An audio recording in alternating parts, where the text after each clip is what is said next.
Alors, je suis Gilberte Chung, Kim Chung, épouse, maman de 3 enfants. Et au niveau professionnel, je suis en charge de l'éducation catholique à Maurice. Kenny est né en 1993. Il a eu 32 ans cette année-ci.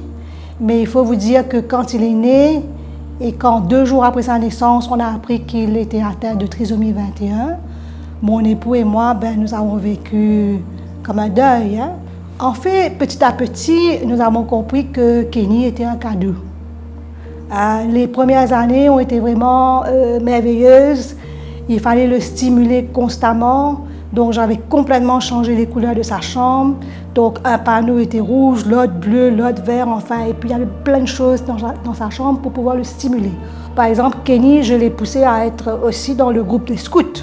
Donc, jusqu'à 12 ans, le petit monsieur, il était dans le groupe. Il allait camper avec les autres. Et les autres s'occupaient de lui. Et je pense que même ma vie, il y a eu beaucoup de choses que je n'aurais pas vécues si Kenny n'était pas là. Parce que c'est grâce à lui, par exemple, que quand il est né, je ne connaissais rien de la trisomie 21. J'ai fait venir des livres, imaginez-vous, donc 32 ans de cela, on ne savait pas. On disait enfants mongols, on disait des mots comme les gunga, les bêtes, les retardés, les attardés. Donc, nous avons pris les devants, j'ai fait venir des livres un peu partout, de l'Angleterre, du Canada. J'ai lu et quand il avait 1 an, j'ai publié un livre.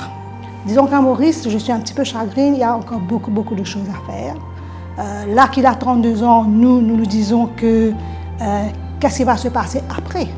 Parce que nous, on vieillit et quand il aura 60 ans, vous savez, quand il est né, on nous disait qu'ils allaient vivre jusqu'à 16 ans. Que les enfants trisomiques vivaient jusqu'à 16 ans, 18 ans. Le lifespan était très court. Aujourd'hui, ils vivent jusqu'à 60, 70, 80 ans. Donc, après nous, qu'est-ce qui va se passer?